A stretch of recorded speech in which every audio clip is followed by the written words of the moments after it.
What do plants need for photosynthesis? Let's find out.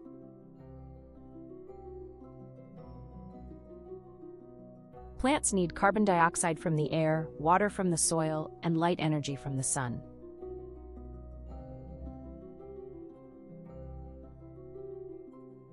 Chlorophyll, the green pigment, traps light energy. It is not used up in the reaction.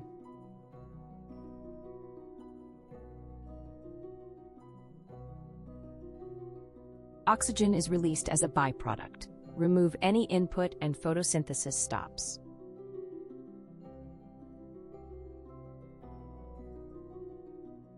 Remember, carbon dioxide, water, and light are essential. Chlorophyll traps energy and oxygen is released. Subscribe to Ovasaabi for more lessons. Visit ovasaabi.com.